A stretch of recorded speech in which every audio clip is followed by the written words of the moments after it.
Solapur news 24 मध्ये आपलं स्वागत आहे। आजच्या प्रमुख बातम्यांवर एक नजर टाकूया। सोलापूर शहरातील गजबजलेल्या आणि श्रद्धेचे स्थान असलेल्या रूपा भवानी मंदिर परिसरातील नाल्यामध्ये मंगळवारी दिनांक 5 सायंकाळी एका अनोळखी महिलेचा मृतदेह आढळून आला। सायंकाळी 5 वाजण्याच्या सुमारास ही घटना उघडकीस आली असून यामुळे खळबळ उडाली आहे। मिळालेल्या माहितीनुसार रूपा भवानी मंदिराच्या बाजूला असलेल्या नाल्यात एक मृतदेह तरंगताना काही नागरिकांना दिसला।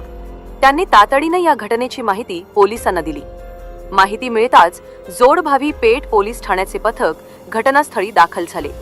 पोलिसांनी नागरिकांच्या मदतीने मृतदेह नाल्यातून बाहेर काढला। पंचनामा केल्यानंतर मृतदेह शवविच्छेदनासाठी शासकीय रुग्णालयात पाठवण्यात आला।